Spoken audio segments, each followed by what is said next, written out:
good to see you all again. It's been a long winter, it's been cold, and I've been hibernating.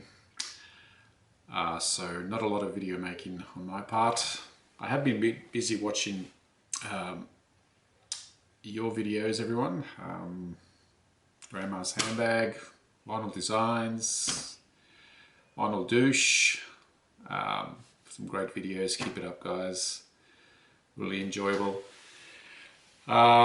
So today I might do one myself, and just hope to show you some music that I've been listening to, and maybe towards the end I might even show you a bit of a Grail that I managed to get. So we'll see how we go. Alrighty. So the first piece of music that I'm going to show you is a CD. Unfortunately, sorry guys, can't get this on vinyl. It's pretty hard. Yeah, 78 SAAB. Fantastic Aussie indie band. Initially based in Canberra. I think eventually they moved to Sydney. Yeah, just one of those indie bands that was active early in the 2000s. Wonderful sound. This one I think came out in 2007. Yeah, what can I say about it? Ben Nash, the lead singer. Yeah, did a lot of, listened to a lot of music, you know, in the early days. Bands like The Church, it escapes me now.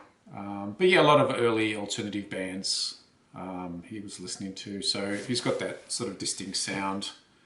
I might sort of put on a track for you guys just to get an idea. But yeah, wonderful band. Really rare to find this. I found this at a thrift store for about $2. Not easy to get, even in CD format. So yeah, fantastic when that happens, eh? Yeah, they're on the Ivy League label, which is a fairly sort of prominent Aussie label. They've got bands on their books like The Vines. Yeah, that's probably the biggest one I can think of. Josh Pike, all sort of local acts. Sleepy Jackson I've mentioned before. But yeah, check this track out. I'll put on the track.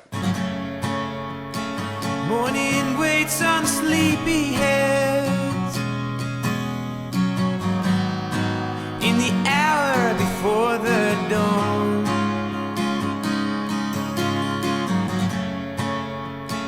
Me, I'm just a lying here, weighed down by thoughts and fears. Shine a light into my eyes, honey, I'm so messed up. Yeah, so what'd you think of that? Pretty good, huh? So this will be my only Aussie band that I'll be showing today. Look, a lot of the bands that I've been listening to lately have been British in origin. I'll show you this one though. This one isn't English. The Autumns.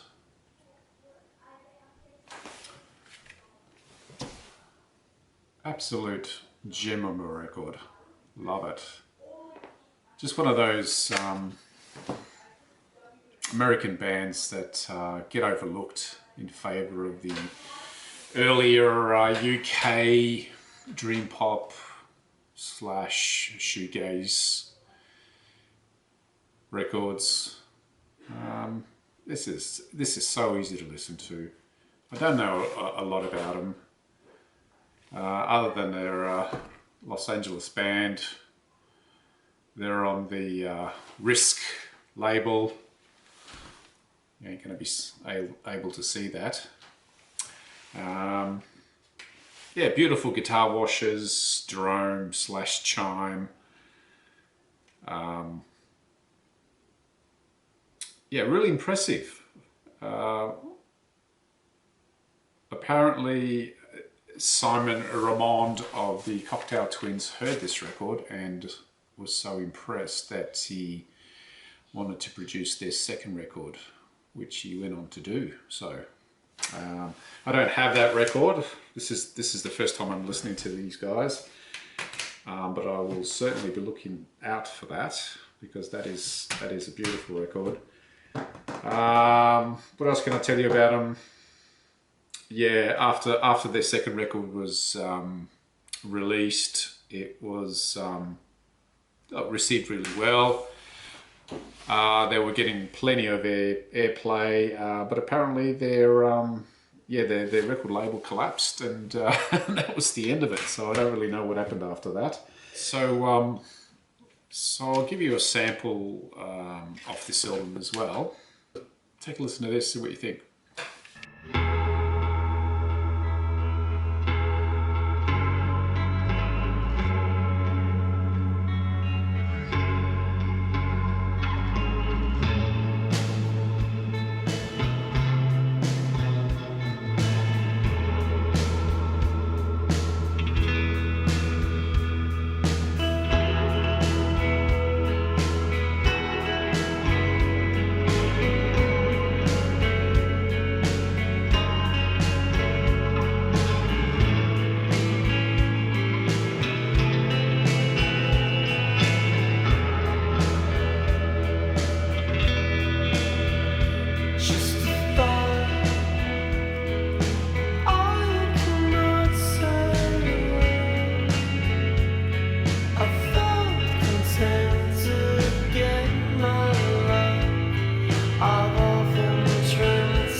What'd you think?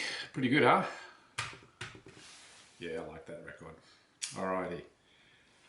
Okay, so it's 1990. It's been a year since the last Stone Roses record. Nirvana aren't here yet. It's been a year since the last Cure record. Jesus and Mary Chain. So, and we don't even have U2's Achtung Baby. So what's there to be excited about? How about this?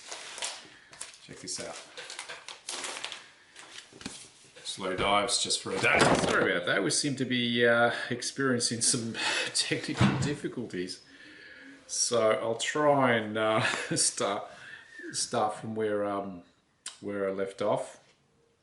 Yeah. So along comes this band called Slowdive, and they're not like anything you've probably heard before.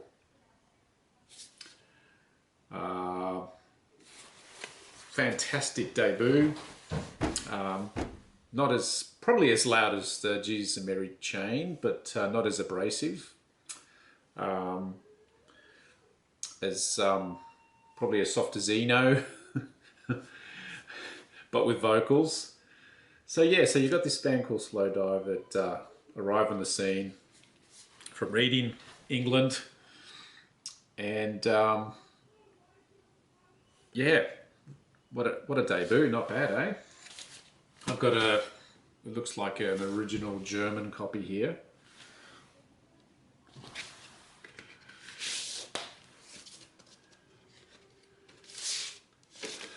There you go. It's in pretty nice shape, the record itself. Cover probably not so good, but still pretty good, eh? Having something original from this band. What else have I been listening to? I'll show you a couple of 7-inches that I have. I'm lucky to get. Are you videoing? Got this 7-inch from All Natural Lemon and Lime Flavors. This one's called I Am Where You Were. Beautiful. Let's have a look at the cover. Sort of fairly plain sort of label.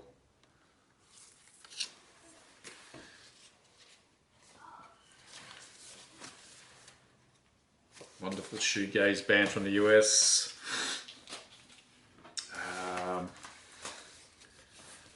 Telescopes with Ever So on Creation.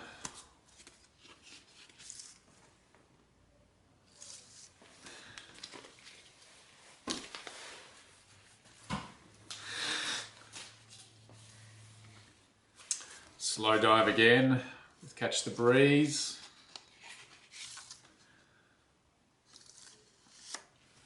You see the serial number on the back there.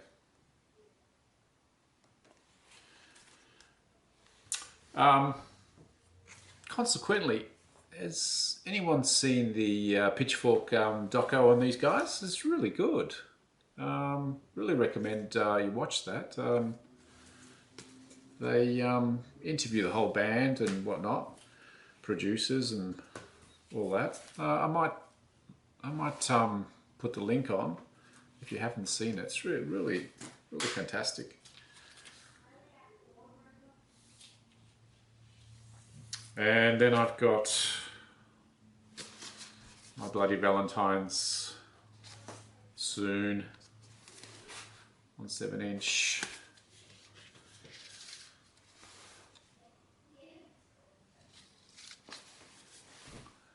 Legendary stuff.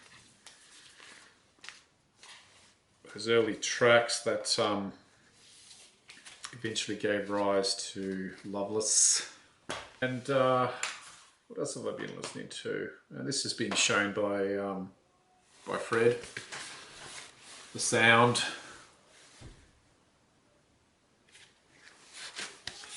I haven't heard of these guys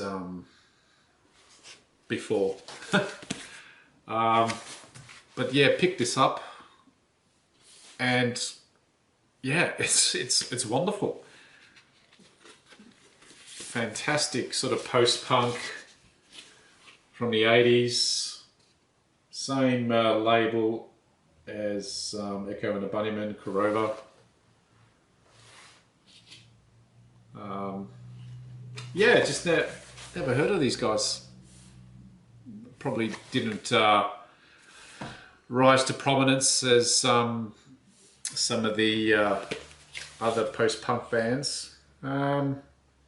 But yeah, it's a very atmospheric record. I really like it. There's some great tracks on here. I mean, when I first heard Sense of Purpose, that won me over. Fantastic, dark lyrics.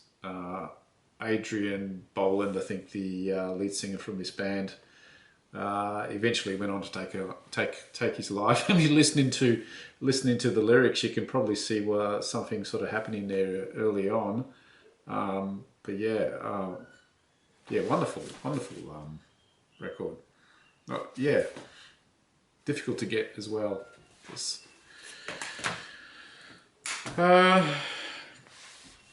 So I was dropping my daughter off at my sister's house a few months back, and I stopped at Discrepancy Records, which I don't often go to, but I was pleasantly surprised to find this still available.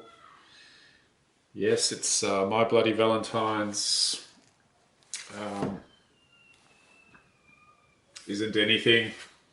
So this is the Kevin Shields remaster. So I quickly snapped this up, and yeah, I haven't really grown up with this record. I know it's a quite celebrated record for a lot of people. Took me a few listens, but yeah, love it. It's a fantastic record.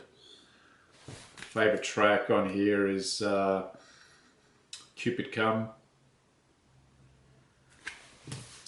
But yeah, I really love it. It's fantastic. Yeah, you can hear the sort of early experimentations in sound on here. At the same time, it's I mean, it sounds like you know, I guess some of the other indie records of the time. I don't know, Sonic Youth, Dinosaur Jr. But it's at the same time, it's really different. It sounds, you know, really different to those records as well. Fantastic. Not as the production here isn't as fine-tuned as it is on Loveless, but yeah, it's a little heavier, a little murkier, but wonderful, fantastic. And finally we come to my Grail for this year. Can you guess what it is? Okay, here it is. My Bloody Valentine's Loveless. Again, this is the Kevin Shields remaster. And not an easy record to get. Had to lay down some money to get this. But I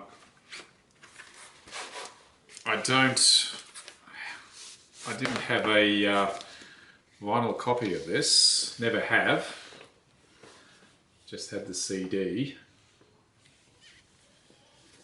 and it's been fantastic to get this on vinyl. Ages in the making. We know about this. We know the stories about Kevin Shields labouring over this remaster. Yeah, so he did it. He put it on one record. I think he thought about putting it on two, but then just really chose to sort of go with continuity as opposed to well, put it this way: if you put it on two records, it would have sounded even better. But he went with continuity, and look, it's still a great sounding record. It's quieter. There's more detail there.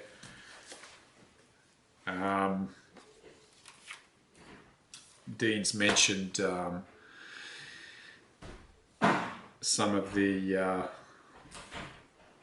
stuff that goes on behind the scenes in terms of loudness wars. So, but yeah, there's a interesting article that Pitchfork have written about the whole remastering process and what was involved. So I'll leave a link, and if you're interested, you can find out a little bit more. It's quite interesting. He definitely had to do a lot to try and get that album done in the analog domain. So yeah, so that's it, guys. Really rapt about picking up those last two records.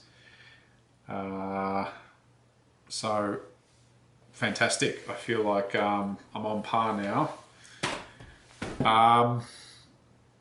So yeah, so keep making videos, guys. I really enjoy watching those, and I hope to see you really soon.